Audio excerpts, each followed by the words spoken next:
Muhammad itu nggak pantas bahkan disebut nabi. Bahkan dia nggak pantas. Kenapa saya katakan? Iya.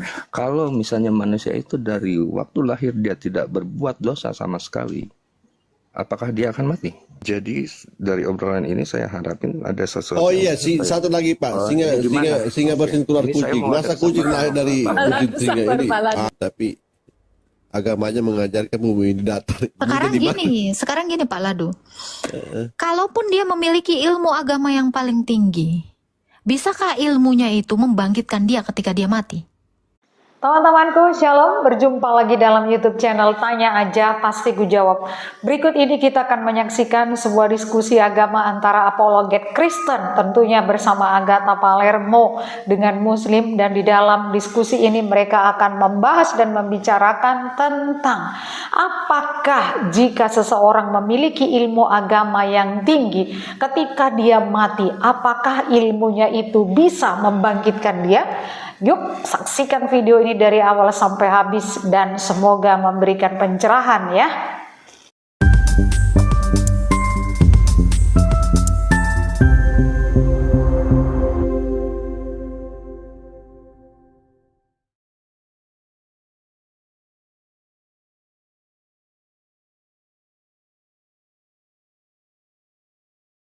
Muhammad itu nggak pantas bahkan disebut nabi. Bahkan dia nggak pantas. Kenapa saya katakan? Iya. Kalau misalnya manusia itu dari waktu lahir dia tidak berbuat dosa sama sekali, apakah dia akan mati? Jadi dari obrolan ini saya harapin ada sesuatu. Oh iya, satu lagi Pak, singa bersin keluar kucing. Masa kucing lahir dari kucing singa ini? Tapi agamanya mengajarkan bumi datar. Sekarang gini Pak Ladu. Kalaupun dia memiliki ilmu agama yang paling tinggi, bisakah ilmunya itu membangkitkan dia ketika dia mati?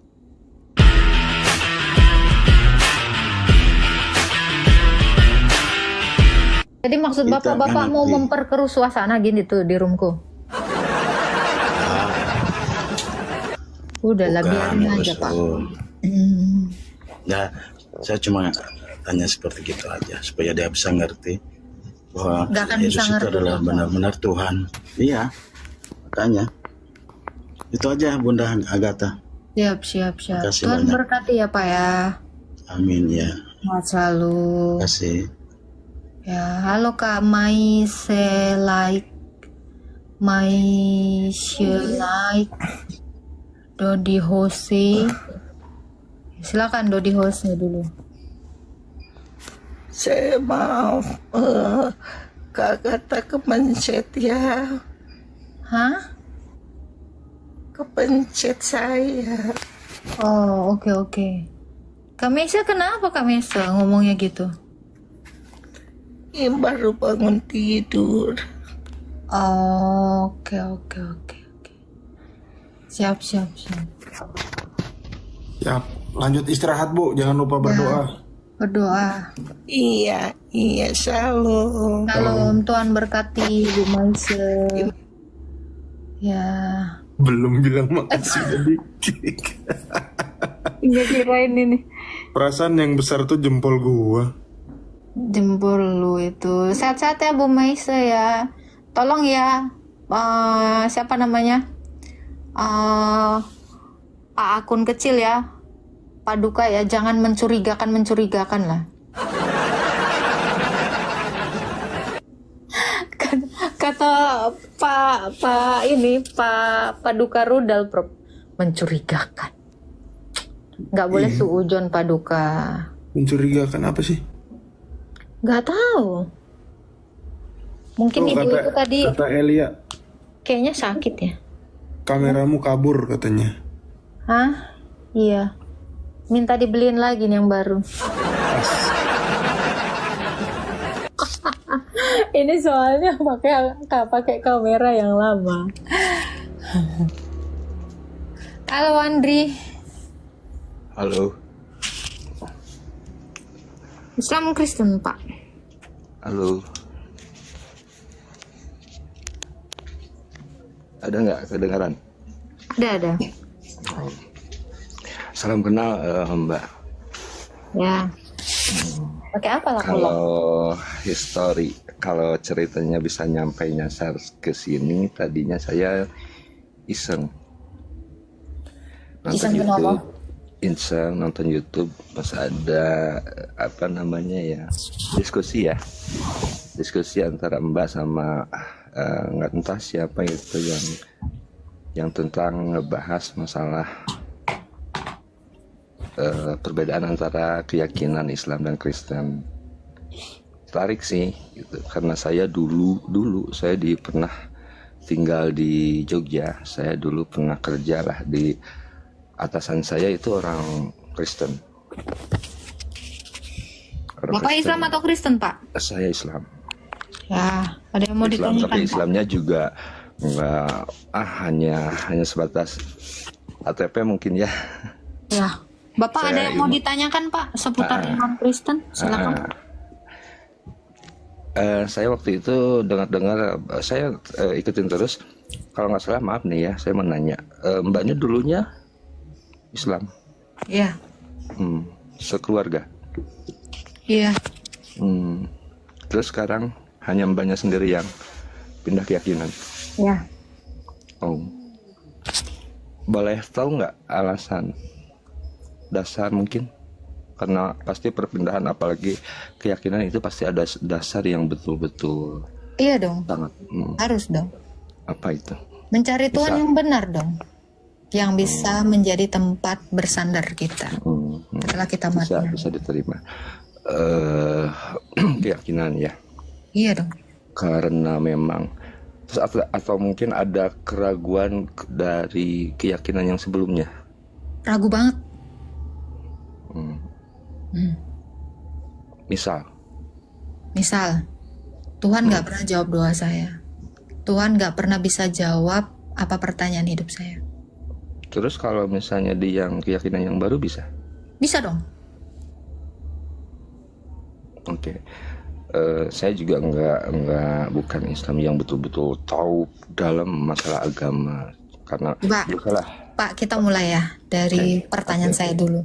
Bapak tahu nggak kenapa manusia itu bisa mati? Karena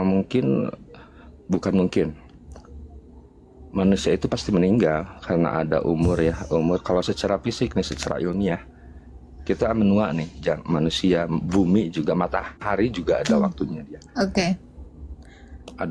Kenapa manusia bisa menua? Apa alasannya manusia menua? Padahal manusia makan terus. Oh enggak. Kalau menurut saya sih setiap pertanyaannya gini, Pak. Apakah Tuhan menciptakan manusia itu untuk menua dan mati? Iya. Suatu saat kita akan mati. Dalilnya? Tidak, saya enggak. Nggak ada memang dalilnya. Memang Tuhan ini nggak bisa jawab. Coba cari di Quran. Oke, itu nanti akan saya cari di Quran ya. Tapi kalau di Alkitab saya bisa kasih ayatnya. Misal, ayat yang mana? Ada dong. Nah, ini makanya saya bilang. Kita ini aja sharing secara ini aja ya. Iya. Sharing secara biasa aja. Memang penting sekali. Kemarin saya lihat sharingnya malah kebawa emosi segala macam gitu. Kita saling biasa. Kita saling karena rasional kita kedepankan gitu. Nah, coba Bapak baca di dalam Kejadian. Saya nggak punya Bible. Nih ya, Kejadian 3 ayat 16. Firman-Nya kepada perempuan itu. Nah, ini bahkan kenapa perempuan-perempuan melahirkan juga kesakitan? Ada juga jawaban di sini. Aku pun bingung. Kok semua ada jawabannya di sini gitu. Kenapa manusia sekalipun dia kaya dia mengeluh? Jawabannya di sini semua. Ya, setelah manusia jatuh ke dalam dosa, ya. Tuhan Yesus itu berfirman seperti ini di dalam Kejadian 2 ayat yang ke-16. Lalu Tuhan Allah memberikan perintah kepada manusia, semua pohon dalam taman ini boleh kau makan buahnya dengan bebas, tetapi pohon pengetahuan tentang yang baik dan yang jahat, janganlah engkau makan buahnya, sebab pada hari engkau memakannya pastilah engkau akan mati. Jadi manusia itu mati oleh sebab melanggar perintah Tuhan. Jadi sejak semula apakah manusia diciptakan untuk mati? Tidak. Tetapi ketika manusia jatuh ke dalam dosa, manusia itu mengalami kematian. Nah, ini jawaban Yesus ya. Oke. Dikatakan begini. Aku akan mengadakan permusuhan antara engkau dan perempuan ini, antara keturunanmu dan keturunannya. Keturunannya akan meremukkan kepalamu dan engkau akan meremukkan tumitnya. Firmannya kepada perempuan itu, susah payah waktu engkau mengandung akan kubuat sangat banyak. Dengan kesakitan engkau akan melahirkan anakmu. Namun engkau akan birahi kepada suamimu dan dia akan berkuasa atasmu. Ini relate sekali nih. Lalu firmannya kepada manusia itu, karena engkau mendengarkan perkataan istrimu dan memakan dari buah pohon yang telah kuperintahkan kepadamu, jangan makan daripadanya, maka terkutuklah tanah karena engkau. Dengan bersusah payah engkau akan mencari rezekimu dari tanah seumur hidupmu. Semak duri dan rumput duri akan dihasilkan bagimu, dan tumbuh-tumbuhan di padang akan menjadi makananmu. Dengan berpeluh engkau akan mencari makananmu sampai engkau kembali menjadi tanah. Karena dari situlah engkau diambil, sebab engkau debu dan tanah, engkau akan kembali menjadi debu dan tanah. Oke. Jadi manusia itu mati bukan karena Tuhan yang menetapkannya, bukan. Tetapi karena manusia itu melanggar perintah Tuhan. Oke, itu boleh, itu mungkin di Bible seperti itu ya, di Injil. Tapi saya masih berkeyakinan ada, ya maklum lah ya Mbak ya, saya nggak seperti yang tadi saya bilang, saya agama saya masih di level paling bawah, hanya karena mungkin pertama awalnya dulu juga karena keturunan ya, bawaan dari orang tua agama ini pasti anaknya. Tapi gini Pak, saya nggak mau jauh ke situ. Sebentar, oke. Saya nggak mau jauh ke situ ya, tapi saya mau ke poinnya gitu Pak. Setiap makhluk yang hidup semua akan mati. Kenapa Tuhan menciptakan lalu mematikan? Katanya Tuhan maha kasih. Kenapa dia sejahat itu? Kayak kurang kerjaan. Ya, ibarat kata ada sepasang orang tua ya, melahirkan anaknya terus umur sekian, gua matiin loh. Orang tua aja nggak ada yang kayak gitu Pak, kalau secara waras mentalnya. Tapi kenapa Allah itu menghidupkan terus mematikan, menghidupkan terus mematikan? Kayak orang kurang kerjaan nggak sih? Saya lebih relate ke sini. Enggak, saya lebih relate ke sini. Allah itu justru tidak menubuatkan untuk menghidupkan dan mematikannya. Padahal tahu nggak Pak, kalau kita tarik garis benangnya, kita tarik benang merahnya ya. Katanya Allah menurunkan Taurat. Kenapa Allah melewatkan Taurat Musa ini? Ini Taurat Musa loh. Yang saya bacakan ini Taurat Musa. Kenapa Allah tidak tahu ini? Kita percaya ada. Loh, percaya tadi jawaban Bapak. Allah mau menghidupkan terus Allah mematikan. Ternyata di Taurat yang diturunkan kepada Musa tidak seperti yang dikatakan Allah. Apa jangan-jangan Allah, hukum awam, apakah jangan-jangan Allah yang mengutus Musa ini bukan Allahnya yang di Quran? Kenapa yang beda? Saya yakini. Kenapa beda? Oke. Saya tidak atau Allah lupa? Kitab sebelumnya ya. Yang saya yakini sekarang, saya percaya kitab yang diturunkan itu ada 4, termasuk Injil ya, termasuk Injil. Dan terakhir Al-Quran ya, yang mungkin Mbak juga dulu pasti punya pemahaman kesana.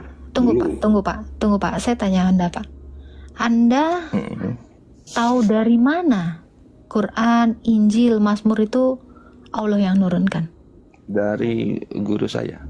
Dari Muhammad Pak, sumbernya cuma satu. Loh, kalau tidak dari sini, kalian nggak akan kenal itu apa Taurat. Kalian nggak akan kenal itu apa? Bukan, iya, tapi kalian nggak akan kenal apa itu Mazmur atau Zabur. Kenapa? Kalian sumber iman kalian itu cuman dari satu orang. Dan dia sebagai perantara pesan dari Tuhan. Tuhan yang mana nih? Ada banyak Tuhan. Enggak, Tuhan cuma satu. Tapi yang pasti Tuhan yang mengutus Musa yang memegang Taurat ya. Saya nggak tahu Musa yang di dalam itu. Soalnya Musa yang di dalam itu nggak megang Taurat sama sekali. Bahkan Musa pun tidak pernah dinarasikan menerima Taurat.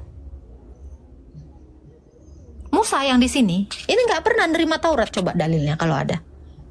Betul. Pernah baca nggak Pak Prof? Pernah, nggak ada. Nggak ada. Itu dalam kurung toh. Musa itu nggak pernah nerima kitab Taurat. Cari aja kalau ada dalil. Oke. Itu menurut persepsi di Mbak ya. Boleh dong saya punya persepsi Bukan sendiri. persepsi saya. Itu dari Ulama. Al-Quran sendiri yang bilang. Memang ulama sendiri yang mengatakan nggak ada Musa menerima Taurat. Semuanya dalam kurung di situ. Semuanya dalam kurung. Semuanya dalam kurung. Boleh. Itu mungkin untuk nanti saya coba jadi cari jawaban juga ya. Iya. Oke. Makasih Prof. Salam kenal juga Prof. Salam kenal Pak. Salam kenal juga Pak Ladung nih. Pak Ladusing Islam Kristen. Sepertinya itu dari India Pak. Kristen. Oh, Kristen. Saya mau Hindu. bisa Harusnya saya Anda bertanya, bisa saya bertanya Boleh. kepada Pak Andri. Loh, Anda Hindu loh. Silakan Pak. Iya. Saya tadi sempat nyimak ya dari bawah tentang kematian ini ya. Kenapa manusia bisa mati? Tapi memang kalau menurut si Allah ini memang kematian ini sudah ditetapkan berdasarkan Ankabut 57 itu dikatakan begini, setiap yang bernyawa akan merasakan mati. Saya mau tanya, terus untuk apa manusia diciptakan sama si Allah kalau memang hanya untuk mati? Untuk menyembah. Untuk menyembah. Iya. Kalau tidak ada yang sembah dia, kenapa? Mungkin saya ini hanya pendapat saya ya. Mungkin kalau yang punya ilmunya itu mungkin dia punya jawaban lain. Tapi ini untuk saya pribadi. Diciptakan untuk menyembah. Untuk menyembah. Karena dari awalnya dulu Adam, ya, dulu di surga karena dia berbuat berbuat kesalahan, memakan buah yang sebetulnya sudah dilarang oleh Tuhan. Akhirnya dia diturunkan ke bumi seperti itu. Waktu di surga sebelum dia makan buah, dia nyembah nggak Pak kira-kira Adam? Iya, menyembah. Berarti di surga nanti konsepnya menyembah? Nanti? Iya. Di surga? Menyembah. Untuk surga nggak tahu ya, itu saya nggak bisa jawab dulu.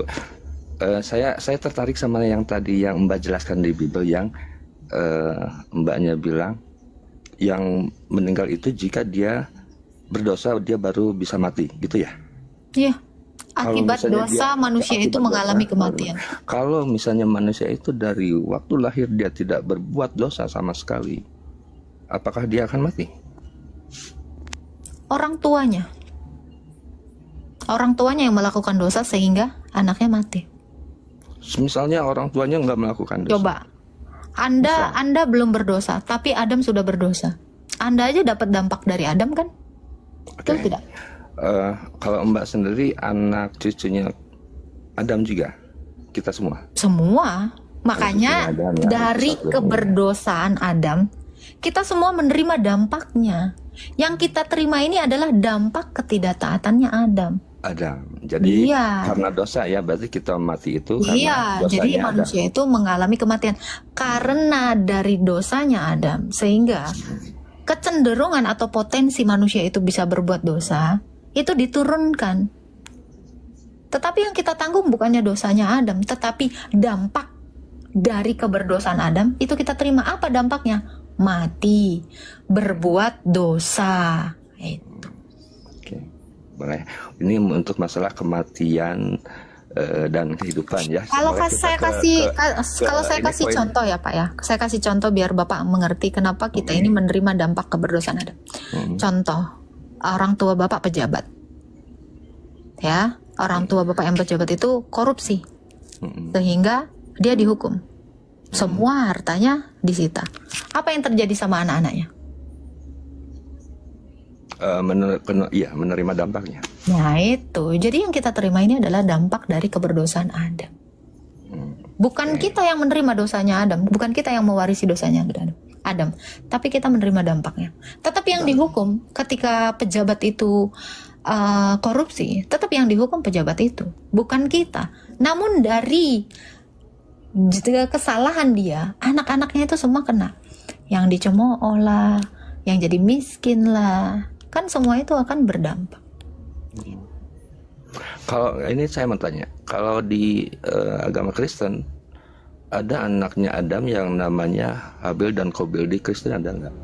Ada dong, lengkap. Ada ya. Yang satu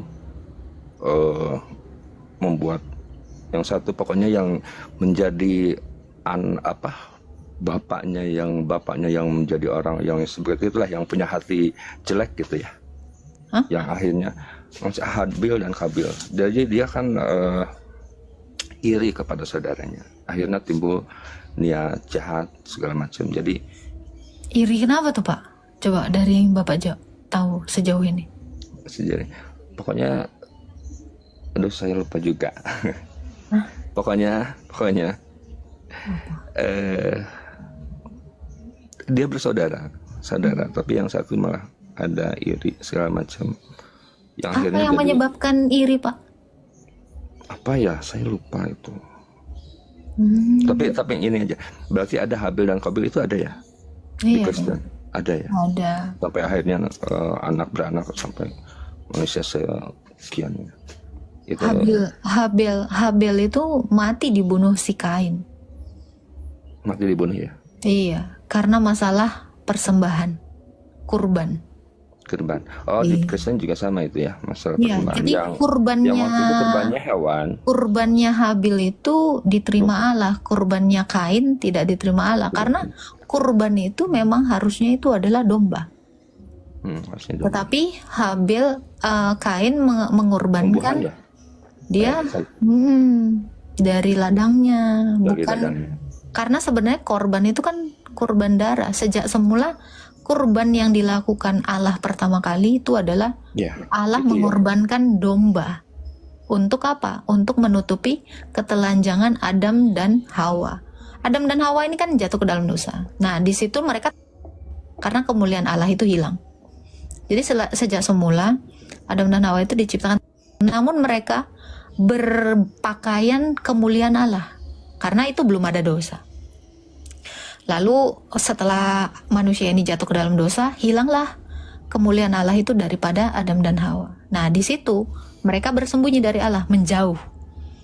Karena mereka malu karena dosa itu. Nah, lalu Allah menghampiri mereka, namun mereka bersembunyi. Dari situlah Allah melakukan kurban untuk pertama kali. Mengambil domba, ada darah yang tertumpah, dan mengambil kulit dari domba itu dan memakaikannya kepada Adam dan Hawa.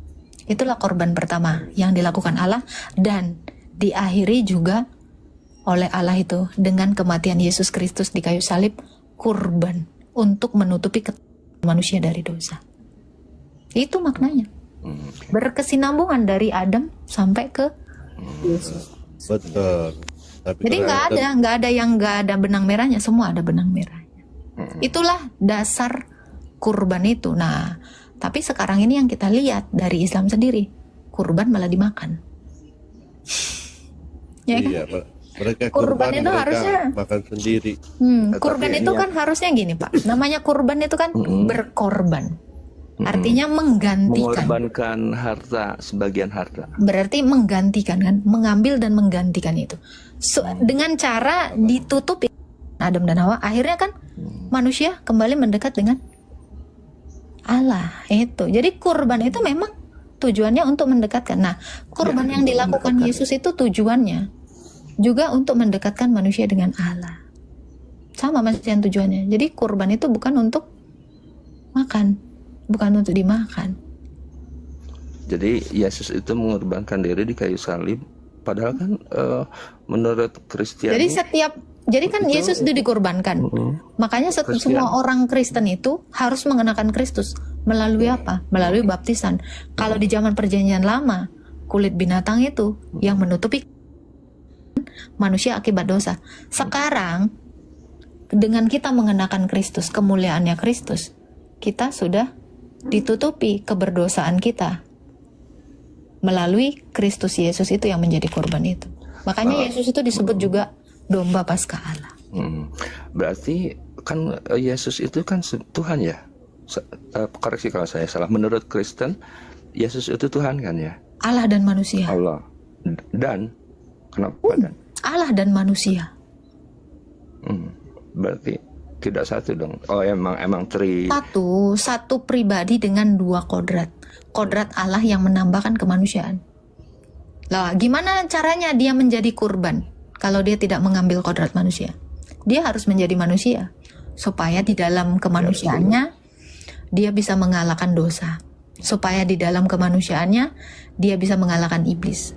Supaya di dalam kemanusiaannya dia mengalahkan kematian. Karena Allah nggak bisa mati. Oke. Allah nggak bisa mati. Allah nggak bisa disalib. Maka dia harus menambahkan kodrat manusia. Oke. Tapi Mbak tahu ya, kalau pasti udah tahu, kalau Yesus di Islam itu siapa? Yesus nggak pernah masuk Islam. Nggak. Kalau menurut Islam, kalau menurut Islam, Yesus itu Mbak pasti pernah dengar lah, pasti pernah ngobrol juga. Kalau di dalam Islam, Yesus itu adalah kalimatullah dan ruhullah. Menurut kami, menurut ajaran dari guru saya mungkin ya, bahwa yang dimaksud Tuhan sama umat Kristiani itu, menurut kami beliau adalah salah satu makhluk termulia. Dia sebagai nabi. Coba, dia Nabi dikatakan terkemuka di dunia dan di akhirat kan? Nabi Isa, pernah dengar Nabi Isa nggak? Tahu, Isa itu terkemuka di dunia dan di akhirat kan Pak?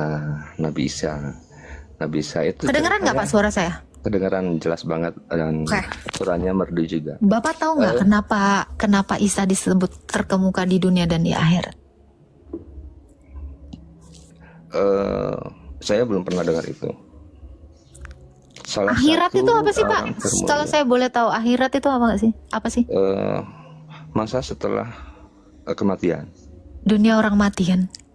Setelah malam kubur. Iya. Setelah alam kubur, jadi harus melewati alam kubur dulu kan? Iya. Kalau dia dikatakan terkemuka di dunia dan di akhirat, berarti Isa itu mati dong?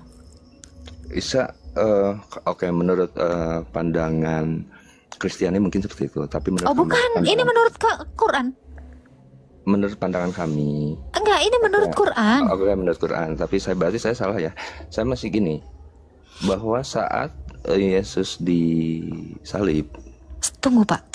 Kenapa Isa terkemuka di dunia dan di Nabi akhirat? Isa itu sabar. Mungkin tidak.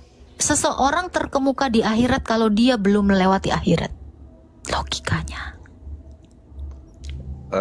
Karena menurut saya Allah itu, Tuhan itu dia maha segala-galanya ya. Tidak hanya maha pengasih kan sama dibilang maha penyayang saja. Akhirat itu adalah tempat di mana orang setelah melewati kematian. Betul? Itu tadi jawaban Bapak? Oke.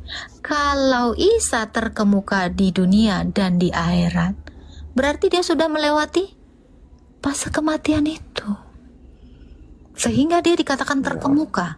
Tapi, apa maksudnya terkemuka? Berarti dia terkenal. Berarti orang-orang di alam maut sudah mengenal dia. Ini secara Quran loh Pak, logikanya. Logika Pak Prof paham nggak sih? Menurut ilmu, boleh saya jelasin sedikit? Paham. Ini insight baru nih ya, baru paham juga nih aku. Kalau menurut saya dan mungkin dari ilmu yang saya dapat dari guru saya, bahwa Nabi Isa itu sebelum itu sudah namanya Allah maha segala-galanya ya, meskipun dia tidak harus melewati dulu alam kubur. Karena Allah maha segala-galanya loh. Tidak hanya maha pengasih dan maha penyayang saja, Pak. Maha segala-galanya. Logikanya gimana sih Pak? Isa itu tidak bisa dijelaskan secara ada hal-hal yang tidak bisa dijelaskan secara logika. Seperti misalnya Nabi Muhammad yang Isra Miraj, tahu kan cerita peristiwa Isra Miraj? Iya, mimpi ya. Oke, menurut Bapak mimpi? Memang di hadis memang mimpi. Oke. Boleh gitu ya. Tapi menurut kami percaya itu. Jadi ada hal-hal yang memang tidak masuk logika kita sebagai manusia, karena Allah maha segala-galanya. Dia bisa. Bapak percaya Isra Mi'raj itu bukan mimpi dari siapa, Pak? Dari apa? Dalilnya dari siapa? Karena keyakinan saya sendiri. Keyakinan, berdasarkan keyakinan, nggak pakai dalil. Saya mau jangan ke situ dulu, Pak Ladusing. Saya penasaran dengan Nggak apa-apa, Isa. Pak Ladusing, itu memang hak masing-masing. Gitu. Enggak, ini saya Boleh. penasaran dengan Isa ini, Pak. Seriusan. Kalau Isa itu dikatakan terkemuka di dunia dan akhirat, saya kemarin juga sempat posting ini. Berarti orang-orang yang di akhirat, orang-orang yang di dunia orang mati itu mengenal dia. Kira-kira siapa yang sudah masuk ke dalam dunia orang mati lalu dinaikkan ke hadirat Allah? Lalu dinaikkan ke Hadirat Allah. Mustahil, Pak. Orang itu, misalnya ini kayak jembatan. Mustahil orang itu bisa langsung sampai sini. Kalau enggak ini dilewatin dulu, kan gitu kan. Nah, dia ini dunia orang hidup, ini dunia orang mati. Inilah akhirat itu. Kalau dia yang hidup tidak melewati ini, bagaimana dia sampai kepada hadirat Allah? Dia harus melewati ini semua. Dunia orang mati ini, akhirat ini. Tidak mungkin orang yang di akhirat ini mengenali Isa. Itu makna terkemuka di dunia dan di akhirat. Terkemuka artinya dia ternama di akhirat. Apa orang-orang mati yang sudah mengenali dia? Siapa kira-kira? Kalau dia tidak turun ke dunia orang mati, mungkin nggak dia dikenal. Kalau Agnes Monica tidak jadi artis, mungkin nggak dia dikenal. enggak? Berarti ada yang melihat dia dong. Ada yang memasukkan dia dong. Mungkin nggak Isa ini terkemuka di akhirat?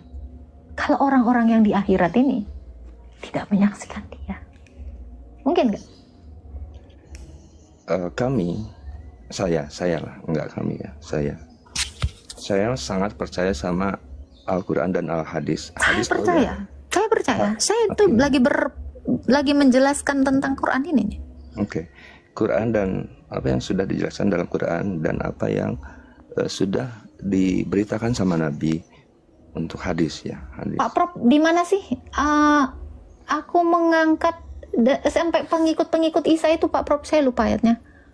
Ali Imran berapa? Ali Imran 55. Coba dibacain gimana itu? Lupa. Ali Imran ayat 55 sebentar ya. Surat 3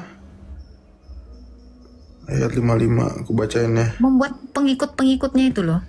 Iya. Ingatlah ketika Allah berfirman, wahai Isa, aku mewafatkanmu dan mengangkatmu kepadaku serta menyucikanmu dari orang-orang kafir dan menjadikan orang-orang yang mengikutimu di atas orang-orang kafir hingga hari kiamat. Mewafatkanmu lalu mengangkatmu. Tadi makanya saya bilang dari hidup Al-Baqarah ayat Al-Imran ayat 55. Al-Imran ayat 55. Ini seru nih. Nggak apa-apa kita berbagi kita aja, siapa diskusi tahu apa yang siapa nggak iya oke. Diskusi sehat ya. Siapa tahu saya mungkin kalau misalnya nanti suatu saat dari hasil diskusi ini saya bisa ada semua yang bisa saya terima, mungkin who knows. Al-Imran. Ini tadi yang saya mau masalah Yesus disalib itu, Mbak. Karena ini pandangan saya ya, Prof ya, pandangan saya boleh ya, saya punya pandangan sendiri. Jika seorang Tuhan dia sampai bisa mati disiksa oleh manusia karena dia sebegitu sayangnya kepada kita sebagai umat manusia, di mana dong harga diri ini untuk pendapat saya ya? Sebagai Tuhan yang maha segala-galanya, yang sangat mulia, yang tidak bisa sedikit pun bisa injak-injak harga dirinya oleh manusia. Berarti yang saya pikir, berarti Tuhannya, maaf ini boleh dong saya berpikir. Berarti Tuhan Yesus berarti hanya maha pengasih dan maha penyayang saja. Maksudnya nggak ada harga diri gitu, Pak? Sampai bisa sama manusia bisa sampai disiksa sebegitu parahnya. Saya pernah nonton film Yesus yang buatan yang sutradaranya Mel Gibson itu ngeri memang. Gini Pak, di mana derajatnya yang tinggi gitu kan? Di mana kemahakuasaannya gitu nggak sih lebih tepatnya? Karena kok bisa sampai bisa kayak gitu. Tapi kalau sebagai nabi, sebagai manusia, itu berarti betul-betul karena memang nabi, semua nabi dia godaannya itu betul-betul sangat berat, termasuk Nabi Muhammad godaannya dilempar segala. Gini Pak. Boleh. Kalau manusia kan tadi sebenarnya udah nyambung banget ke kejadian 3 tadi ya. Manusia itu kodratnya setelah jatuh ke dalam dosa adalah dicobai iblis terus. Ya. Kira-kira Pak, kalau Bapak hidup sebagai manusia, terus Bapak diludahi, apa yang Bapak lakukan sebagai manusia? Untuk saya, tergantung karakter masing-masing. Tapi untuk saya, enggak apa-apa. Sebagai diri Bapak, apa yang sebagai Bapak lakukan? Sebagai saya ya, ya mungkin ada alasannya dong. Iya. Ada alasannya ya. Nah, alasannya apa dulu nih? Good. Kira-kira Pak, kenapa orang-orang Israel saat itu meludahi Yesus, mengolok-olok Yesus, bahkan menyalibnya Yesus? Bapak tahu nggak alasannya apa? Karena mungkin dia membawa satu kepercayaan yang baru yang berbeda dari yang selama ini mereka percayai. Kalau dia adalah seorang nabi, harusnya dia membawa ajaran yang sama. Nabi itu tidak pernah membawa ajaran yang berbeda. Itu satu. Saya mau kasih tahu Bapak, secara real yang ada di dalam Alkitab. Makanya saya bilang Quran ini memang nggak ada isinya. Bahkan dia nggak tahu ajaran Isa itu apa. Nggak ada isinya, sampah. Saya kasih tahu. Kenapa? Enggak, sebentar. Saya kasih tahu. Sangat menghargai ini, Mbak. Boleh maaf ya. Ini makanya memang nggak ada Pak isinya. Sehat tanpa harus. Iya, ini beneran sehat. Ini beneran sehat. Karena memang nggak ada info di situ. Mendiskreditkan kepercayaan orang lain, saya sangat menghargai itu. Oke.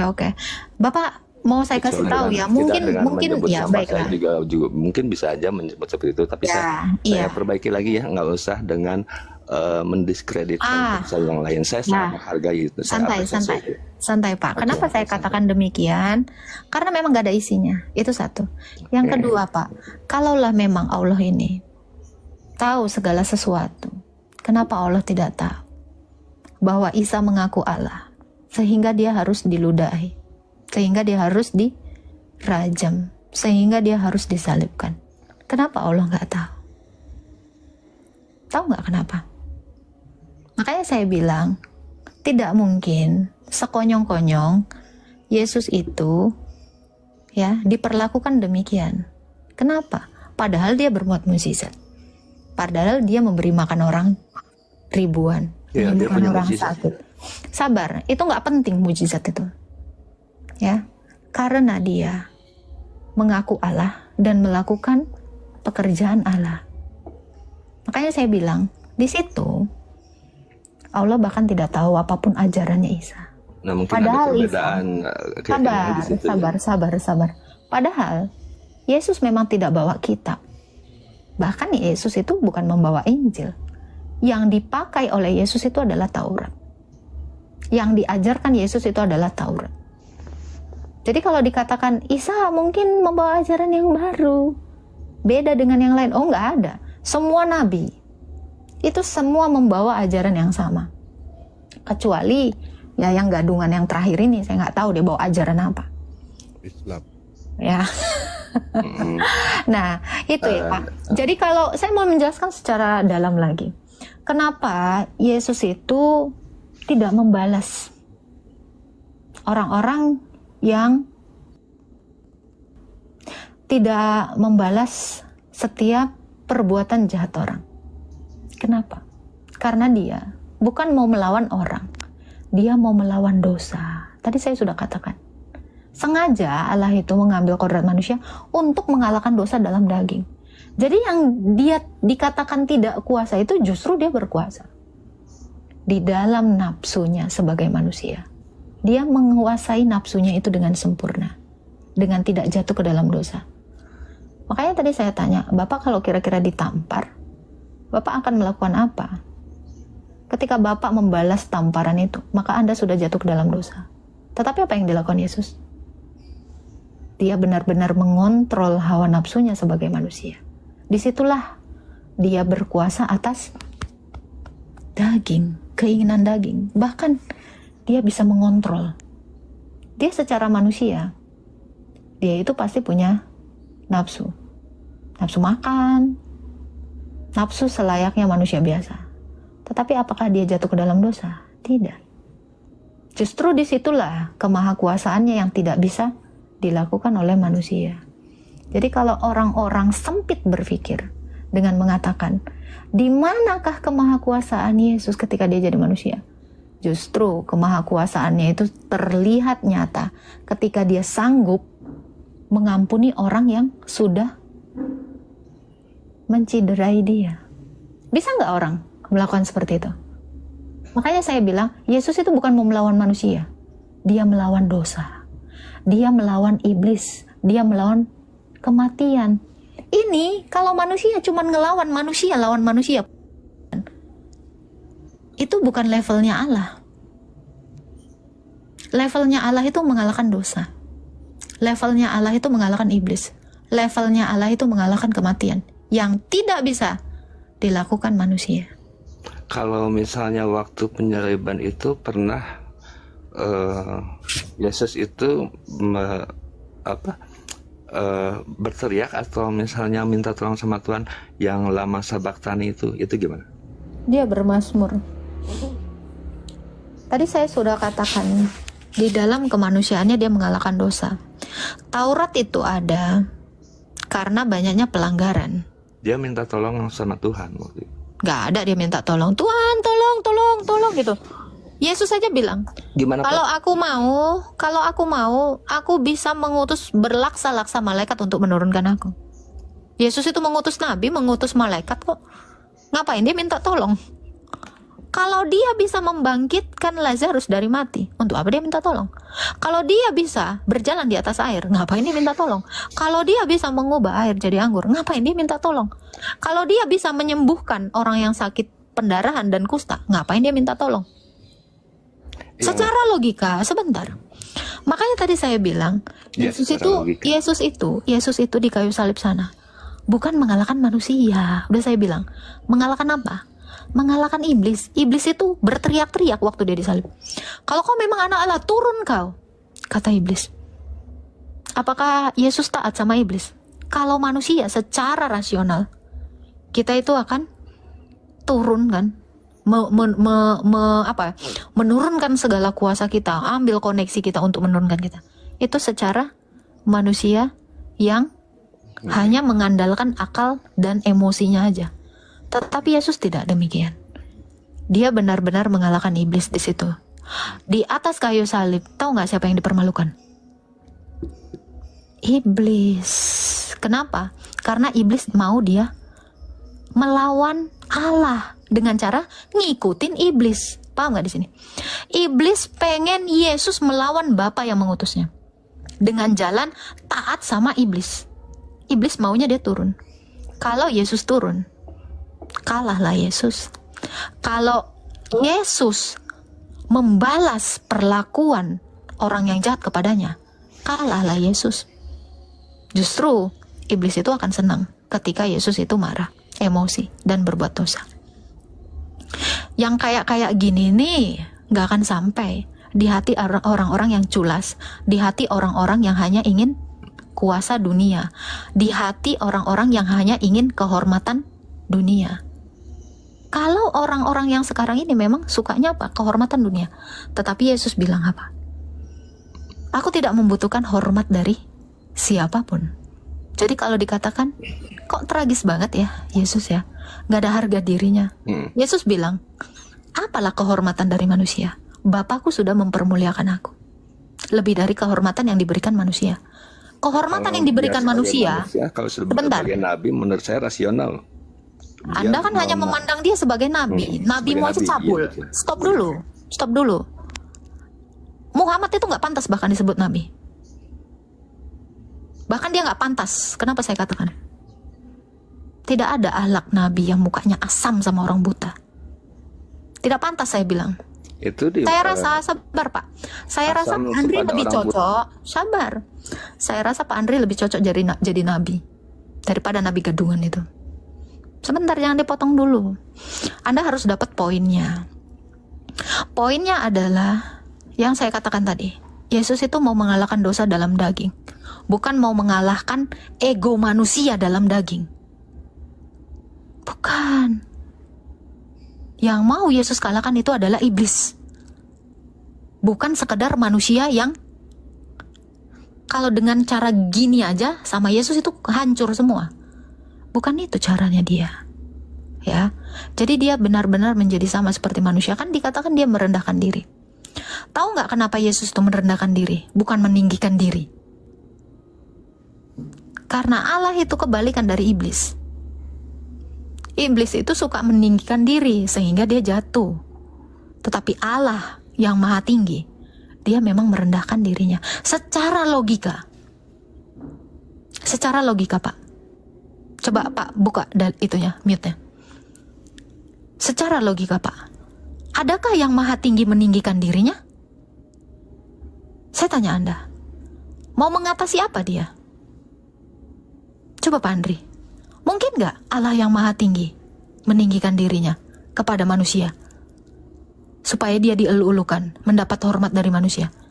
Gak ada Pak. Yang ada adalah yang maha tinggi merendahkan diri.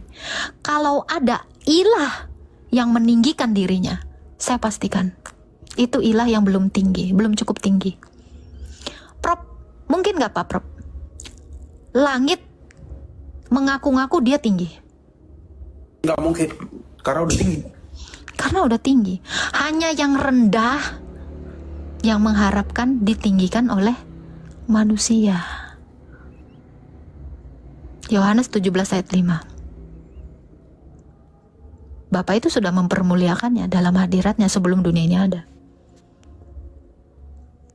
Jadi memang konsepnya Yesus itu adalah Allah yang merendahkan diri, bukan yang meninggikan diri sehingga dia harus berkata, "Akulah Tuhan, sembahlah aku." Itu adalah keinginan dan ketamakan iblis. Kita bisa lihat di dalam Matius 4. Seperti apa iblis itu ingin sekali ditinggikan, ingin sekali disembah sujudin. Kayak Allah. Nah itu Pak, jadi jangan Anda mengira Yesus itu tidak pantas. Tuhan itu seperti itu diperlakukan. Pantas. Karena itu adalah upayanya mengalahkan dosa. Upaya dia mengalahkan iblis, upaya dia mengalahkan kematian. Untuk orang-orang yang kepalanya isinya sampah, dia nggak akan nyampe untuk ini. Tekebir, silakan Pak Prof mungkin mau menarasikan sesuatu.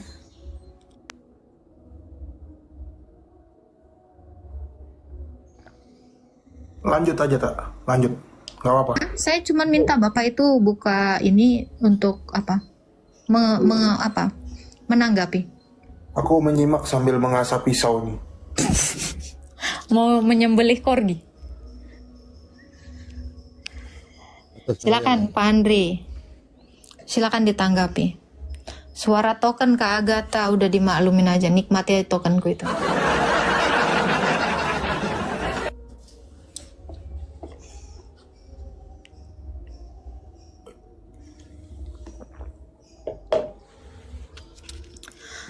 Masa bangga sih Pak Prop sama manusia yang sukanya membun-bun, seolah-olah berkuasa, kearoganannya gitu? Enggak dong, malu-maluin dong gitu.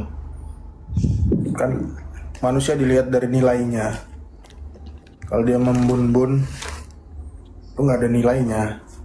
Iya. Apalagi kalau dia emosi nih kayak saya. Aku marah, turunkan ayat. Makanya kalau ada nabi yang seperti itu cocoknya bukan tinggal di masyarakat, tapi di lapas.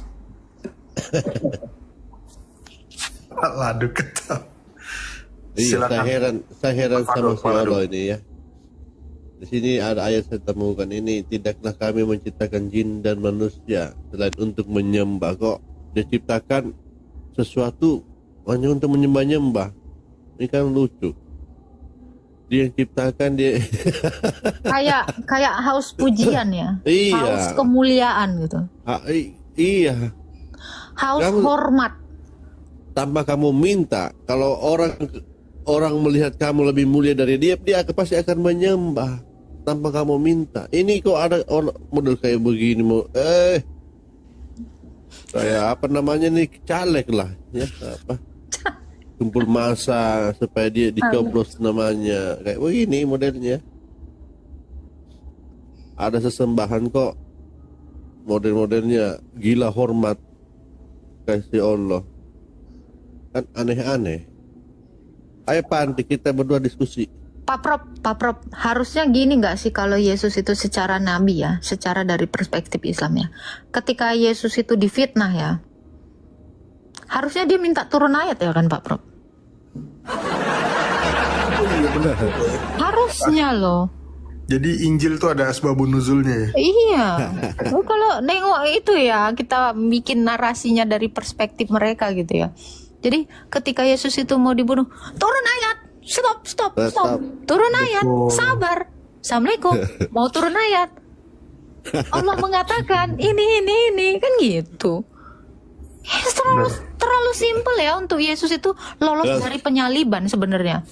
Pas aja turun kan ada bunyi begini kan, kalau di sebelah itu suara lonceng kan, kalau ini pas dia minta ayat mau turun bunyinya begini, apa Allah tega.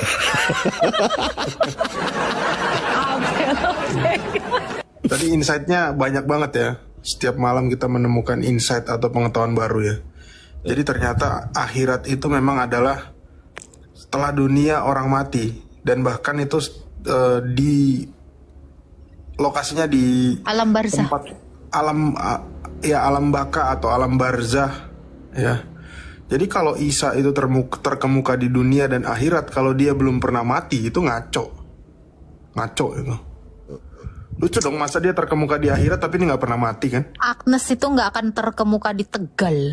Kalau orang Tegal itu nggak nengok dia. Dalam TV kek, dalam live-nya langsung kek, nggak mungkin. Iya bener. Pasti orang Tegal itu bilangnya Agatha, nggak mungkin Agnes. Karena Agatha terkenal di Tegal. Jadi logat Malaysia sekarang Tegal, emang serba bisa nih. Terus iya tadi juga satu lagi ya yang Agatha aku mode ngapak. dapat pemahaman baru. Benar juga. Bukannya Yesus itu nggak bisa ya waktu dia disiksa sama tentara Romawi. Saya rasa seluruh kerajaan Roma pun ya itu Yesus cuma bawa siapa? Yesus bisa menang cuma bawa satu orang lawan seluruh kerajaan Roma. Kalau nggak salah di zaman itu pasukan Roma itu cuma 700.000. Yesus bisa menang lah, bawa satu orang aja, siapa tahu nggak? Dia bawa aja Lazarus, ya.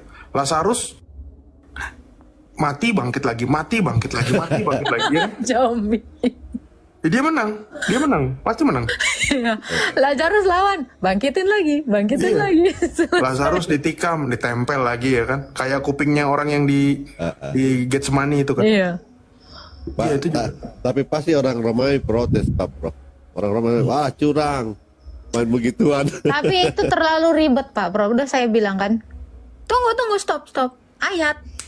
Sesungguhnya. Ayat. Selesai. Masalah itu selesai. Semua masalah selesai tanpa masalah dengan Ayat.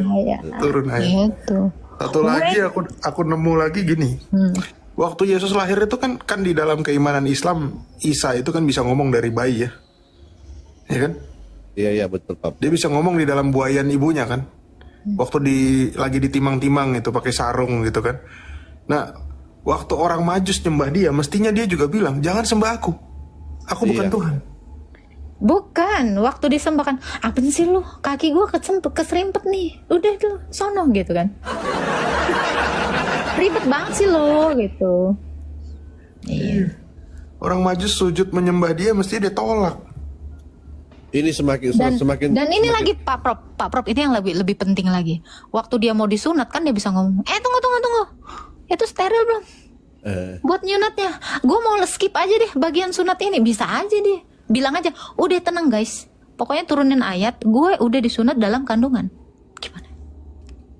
Tapi semakin lama diskusi sama Islam ini semakin jelas ya bahwa Semakin mengerucut.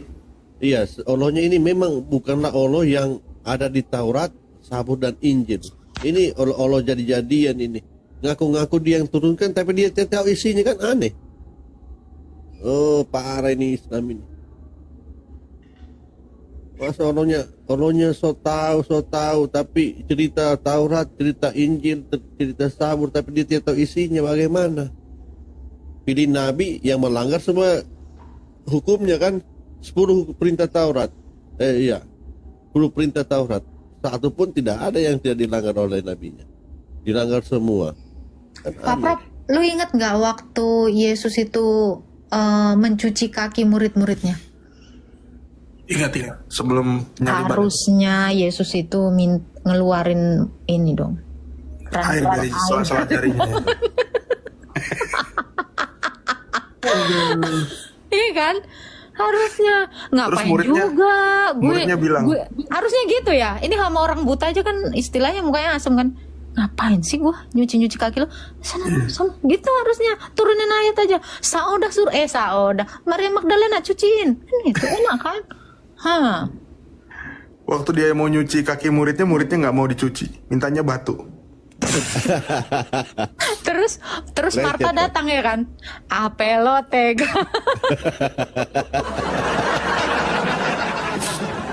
Aduh, memang. Kalau dari perspektif mereka, ya kan? Kalau dari perspektif mereka maksud gua gitu. Lawak sih. Nih, Yesus mati kutu kali ya gayanya di sana ya. Ngaco ya. Makin mengerucut nih ya Pak Lado ya. Iya, Makin makin jelas jalan Semakin kebohongannya lama. ya Allah.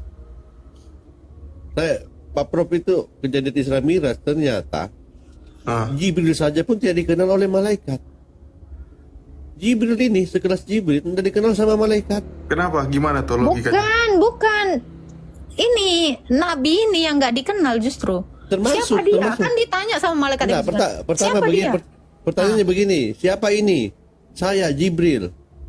Nah, terus siapa yang di sebelahmu? Siapa berserta dengan kamu? Iya, baru dikenali. Muhammad. Apakah dia sudah diutus? Kan lucu. Ini udah pertanyaan gua 2 tahun yang lalu. Ini kok bisa? Kok bisa malaikat nanya? Iya, udah tahu aku loh ini. Lucu loh. Iya. Jadi Jibril itu tidak dikenal sama malaikat. Dia sebenarnya siapa ini Jibril ini? Magang jangan-jangan. Mungkin dia malaikat magang. Tapi yang aku lucu nabi Malaikat ini. kontrak. Enggak, aku yang lucu nabi ini. Kenapa nggak kenal? Ini aku masih masuk nggak? Masuk aja Pak, silakan. Silakan Pak. Nggak, lucu aja. Ya tadinya dari obrolan ini paling tidak ada yang mungkin tadinya harapan saya mungkin saya bisa ngebuka pikiran yang selama ini mungkin tidak saya pikirkan, tapi sampai detik ini masih belum ada yang bisa merubah keyakinan, apalagi itu saat disampaikan apalagi dengan candaan seperti itu. Jangan Karena Pak, saya nanti yakin Bapak ilmu dibunuh yang Pak. paling tinggi dari Sesuai ilmu dengan adalah perintah ada. Muhammad bahwa yang mengganti agamanya dibunuh sama Iya, teman-teman Bapak. saya juga mungkin profesor dengan pendidikannya, dengan keilmuannya, tapi saya lebih percaya bahwa ilmu yang paling tinggi dari ilmu adalah adab. Sebetulnya kalau misalnya kita ada perasaan saling menghormati dari segala macam ya. Bagaimana bisa sendiri dari dikatakan kecil, ilmu paling tinggi adalah saat ketika saya dia mengajarkan bahwa ngobrol bumi di macam, saya datar. belum pernah Ilmu apa itu bumi menggunakan datar Pak? keyakinan Coba lain. Bapak jelaskan Pandri. Ilmu apa Saya itu belum bumi pernah. datar Pak? Saat ngobrol, apalagi dulu Ilmu sama apa itu teman-teman. matahari tenggelam di Boleh, kolam saya- berumpur saya hitam boleh Pak? ngobrol nggak? Ilmu apa itu? Bapak katakan bahwa agama itu ilmu paling tinggi. Tapi ketika ilmu agamanya mengajarkan bahwa matahari terbenam di kolam berlumpur hitam, tingginya di mana? Mana ajaran mengatakan bahwa bumi ini datar? Tingginya di mana? Ilmu apa itu yang mengatakan Boleh, saya bahwa bumi ini datar? Saya ada kesempatan. Ya, silakan beritahu siapa. Oke. Iya itu Prof. Pak Ladesing. Jadi dari obrolan ini saya harapin ada sesuatu. Oh iya, satu lagi Pak, singa bersin keluar kucing. Masa kucing lahir dari kucing singa ini? Aneh ini. Pak Ladu kasih kesempatan dulu Pak Ladu. Iya. Silakan. Oh satu lagi. Silakan Pak, silakan Ini gitu Pak. Pak Ladesing. Iya Pak. Ya. Nggak tahu mungkin kalau di India untuk Iya, silakan Pak, Dia silakan. lari. Makanya Pak jangan suka menghujat Pak. Karena gini ya Pak Andri ya, kita tidak berkuasa mengubah bagaimanapun pilihan kamu. Kenapa? Karena Adam dan Hawa aja jatuh ke dalam dosa itu atas pilihannya sendiri. Apalagi kamu mau percaya Yesus itu atas pilihanmu. Kami tidak bisa mengubah cara pandangmu kecuali kamu sendiri yang mengubahnya. Itu satu hal yang Anda harus tahu. Ya, Allahmu aja nggak sanggup mengubah cara pandang Muhammad yang tadinya mukanya asam jadi nggak asam. Apalagi kami, ya nggak? Jadi kami nggak perlu mengubah cara pandang Anda kecuali Anda sendiri yang mengubah cara pandang Anda. Gitu Pak. Ya. Saya tadi hampir pingsan tadi itu dia bilang mengatakan bahwa ilmu agama itu ilmu yang paling tinggi, tapi agamanya mengajarkan ilmu ini datar.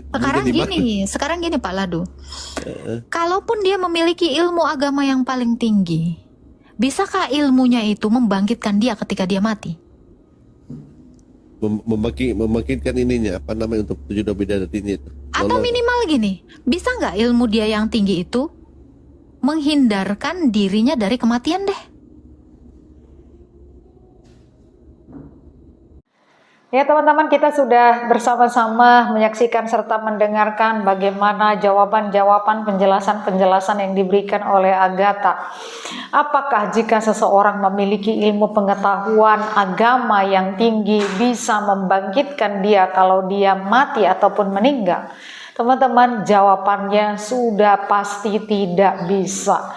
Oleh karena yang bisa membangkitkan seseorang jika mati itu hanyalah pekerjaan Tuhan saja, bukan pekerjaan manusia. Dan seseorang yang sudah mati ada di dalam kuasa dan kedaulatan Allah. Siapa yang bisa merebut seseorang dari tangan Allah? Tidak ada. Tuhanlah yang berkuasa atas kehidupan manusia, bahkan atas kematian manusia.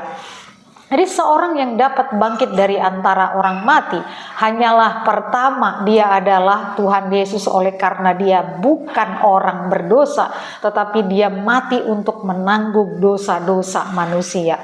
Yang kedua, siapa yang bisa bangkit dari antara orang mati? Mereka yang beriman, yang percaya, yang setia kepada Tuhan Yesus sampai mati. Karena sebagaimana Tuhan Yesus dibangkitkan, maka setiap orang yang percaya kepada Tuhan Yesus juga akan mengalami kebangkitan dan beroleh keselamatan. Karena itu teman-temanku, jangan pernah menumpuk ilmu pengetahuan tentang agama hanya untuk mendapatkan akan kebangkitan. Tetapi percayalah kepada Tuhan Yesus, sebab hanya itu yang menjadi satu-satunya cara untuk mengalami kebangkitan. Sedangkan ilmu pengetahuan tentang agama hanya akan membantu kita untuk mengenal Tuhan yang kita percayai. Tuhan Yesus memberkati.